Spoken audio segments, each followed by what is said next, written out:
वहाँ रहती थी एक मम्मी बकरी एक कुटिया में जंगल के किनारे। उसके साथ छोटे बच्चे थे जिनसे वो बहुत प्यार करती थी। कभी कभी मम्मी बकरी को कुटिया छोड़कर जाना पड़ता था खाना लाने के लिए, और आज उसको वही करना था। उसने अपने बच्चों को बुलाया और कहा, गौर से सुनो बच्चों, मुझे बाहर जाना है खाना लाने। सब ध्यान से रहना, क्योंकि मैंने सुना इस इलाके में एक भेड़िया घूम रहा है। वो बहुत ही खतरनाक है और अगर उसने तुम सबको देख लिया तो वो सबको खा जाएगा। वो बहुत शातिर है और किसी और के रूप में भी आ सकता है। उसकी आवाज बहुत कठोर है और उसके पैर काले। तो नजर रखना और घर में ही रहना, किसी को भी अंदर आने नहीं देना। चिंता मत करो मम्मी, हम बहुत सावधानी से रहेंगे। हम किसी के लिए भी दरवाजा नहीं खोलेंगे। आप आराम से जाओ। और अंदर से जब उन्होंने ताला लगाया तब वह वन की ओर निकल पड़ी। उसी समय वो भेड़िया जो पेड़ के पीछे छुपा था बाहर निकल आया मम्मी बकरी के जाते ही। दरवाजे पर गया और खटखटाया। कौन है? दरवाजा खोलो, मैं मम्मी हूँ और मैं तुम सबके लिए अच्छे अच्छे चीजें लाई हूँ। परंतु भेड़िया की कठोर आवाज को सुनकर उन्हें समझ आ गया कि वह उनकी माँ नहीं थी। तुम हमारी माँ नहीं हो। हमारी माँ की आवाज बहुत मधुर है और तुम कितने कठोर लगते हो। तुम भेड़िया हो ना? चले जाओ यहाँ से। भेड़िया वहाँ से चला गया, ये सोचते हुए कि अब वह अपनी आवाज को कैसे बदले। एक पेड़ के पास गया और मधुमक्खी का छत्ता को पूरा खा गया।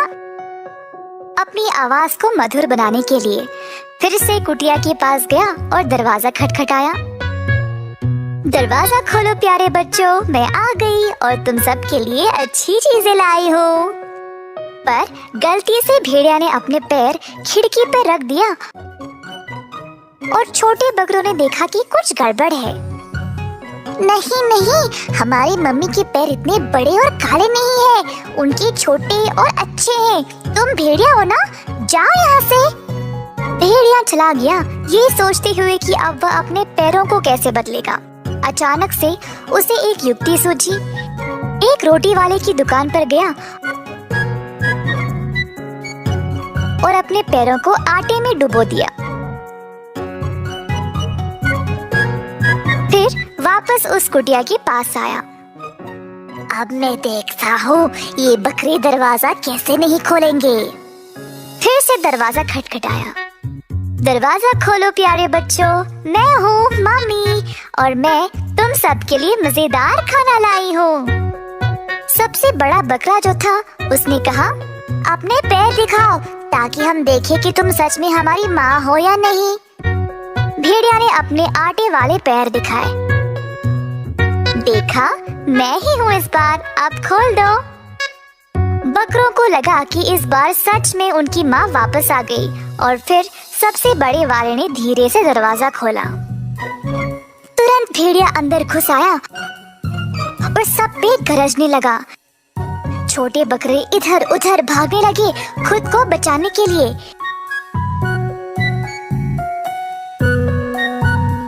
एक ने मेज के नीचे छिपने की कोशिश की, पर भेड़िया उसको पकड़ के खा गया।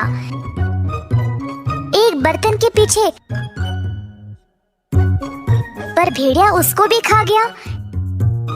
तीसरा कोठार में गया, पर भेड़िया उसको भी खा गया। चौथा अपनी माँ की कुर्सी के पीछे, पर भेड़िया ने उसको भी पकड़ा।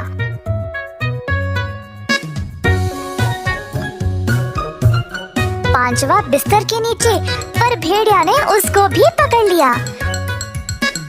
छठा टब में छुपने की कोशिश की, परंतु भेड़िया उसको भी खा गया।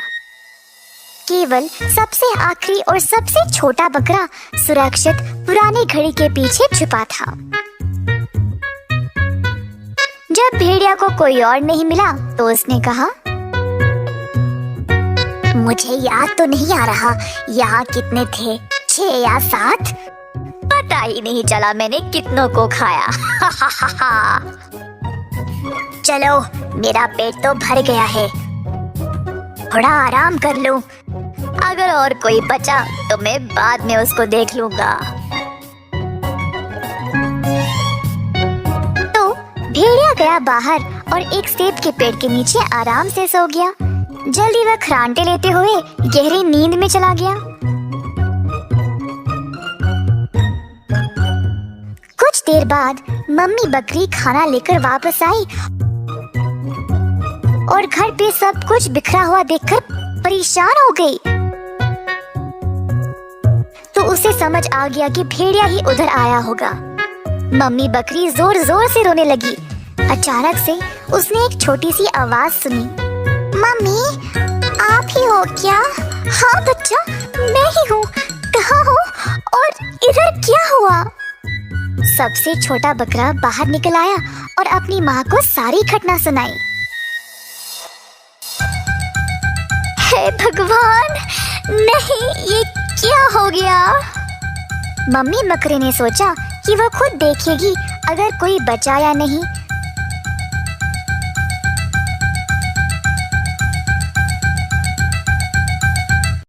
तो तभी उसने पेड़ के नीचे मोटे भेड़िया को देखा खरांटे मारते सोते हुए। नजदीक गई तो उसने देखा कि भेड़िया के पेट के अंदर से कुछ हिल रहा था।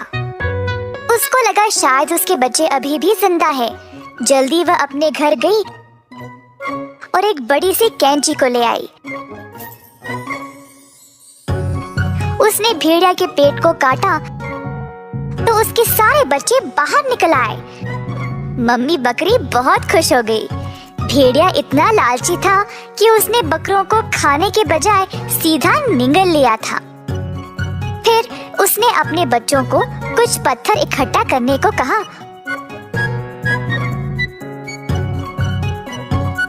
और एक सुई धागा ले आई।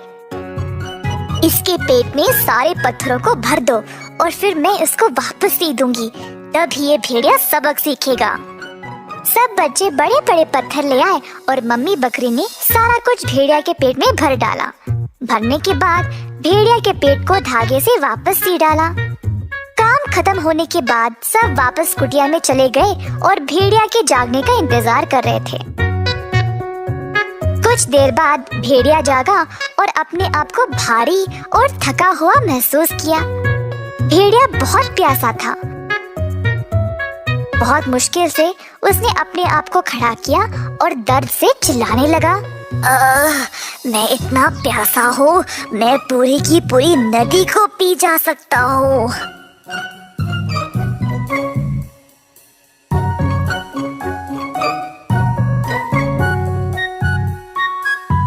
नदी के पास गया और जब पानी पीने के लिए नीचे झुका तो भेड़िया पत्थरों की भार से फिसल गिर पड़ा और नदी में ही डूब मरा। भेड़िया मर गया, भेड़िया मर गया। मम्मी बकरी ने फिर अपने बच्चों को बुलाया।